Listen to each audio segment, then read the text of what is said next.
Hey, Algaroon. Is it seriously dark already? Hi, it's your girl Vespera Skydrift, floating down from the clouds with all the spiciest tea from under those creepy curfew bells. Landfall is giving me total chills.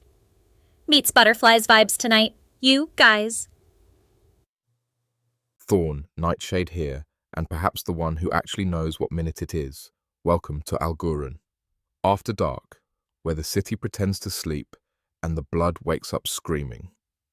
Quick sponsor, love, because I'm like a professional now. Or whatever. Schmear me. Deadly Bagels. Just dropped the limited Last Bell Crunch flavor. Little sesame bells and garlic that wakes the dead or kills the vampire. You might die in the pit, but at least you'll smell great.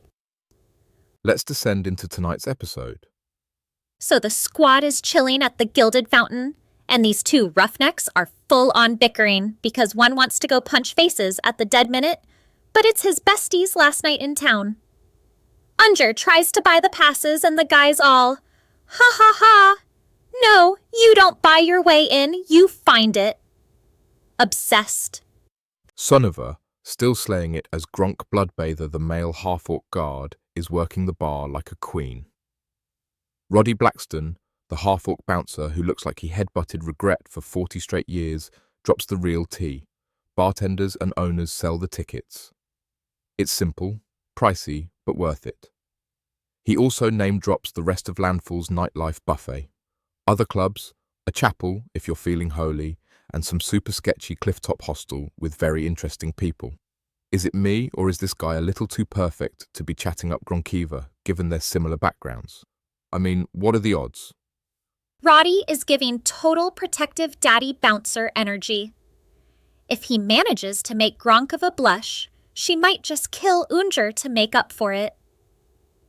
Then the party decides that they would like to investigate the midnight meeting. McCoyle's voice pipes up from the lamp like, send low-light Larry to spy. And Abraham's just beaming like, oh, you mean low-light Leroy, my shadowy little friend who lives in my pants. You guys are gonna love him. The table recoiled so hard the bar stools actually moved. I was literally deceased. Abraham kicks open the bathroom to find somewhere private. It's crowded, one stall broken, zero vibes.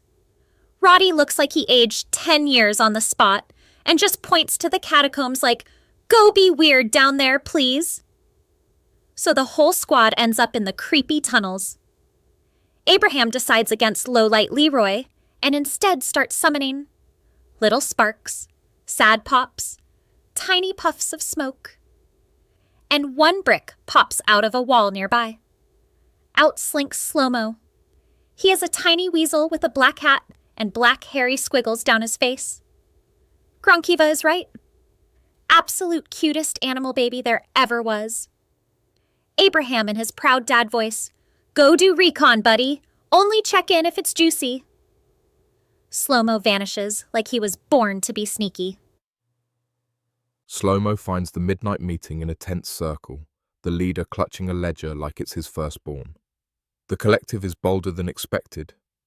They rule by fear, turn it against them. Good thing we have this ledger now. Bram Kessig, the horned helm barbarian from Rope and Hooks, crosses his arms. What exactly are you planning? Leader leans in, voice dropping. And then suddenly a moth flutters past Slomo's nose.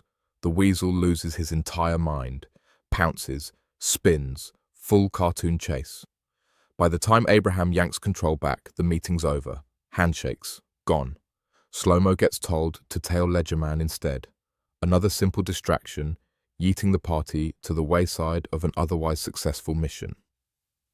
Back at the bar, Gronkiva and Uhnjer are learning more about the dead minute.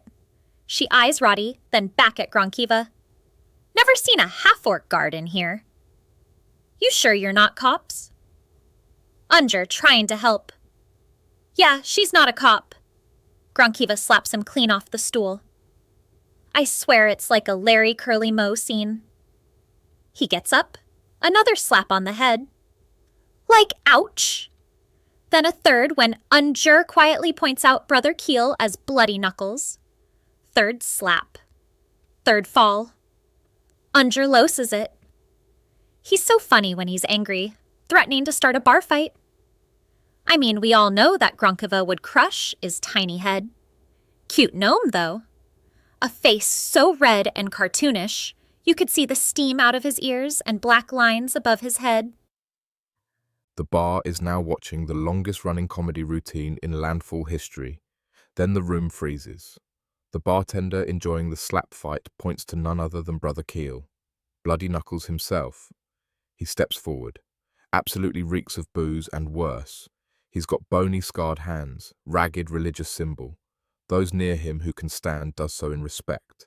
He stares into their souls, one by one. Sunniva. Gronk Bloodbather. Cash.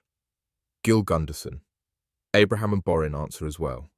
When he speaks to Uhnjer, still fuming, eyes red, and ready to make bad decisions. And you, little one, says Bloody Knuckles. Uhnjer, voice shaking with pure rage. I'm mad, and I'm ready to fight something. Brother Keil smiles like he just heard wedding vows. Hello, Mad. I'll be happy to oblige. Snap! Instant teleport. The party has impressed Brother Keil, and the world folds like origami. They land in the dead minute. Stone walls, patchy reality, flickering everything. A waitress is right there to greet them. Welcome to the last bell. First-timers drink free all night. Have fun, cuties. The arena's already slick with someone else's story. Giant bell overhead. A waist-high wrought-iron gate, chains dangling, massive stone greeter, mouth and arms deadly brutal. Everyone ahead of the party drops their weapons in. It swallows them whole. Sign in brutal letters hang to the side. All weapons must be turned over, returned to those who fight. Smuggle them in, and you sign your death. The Golem continues. Entry requires payment, gold, scars, or anything of value.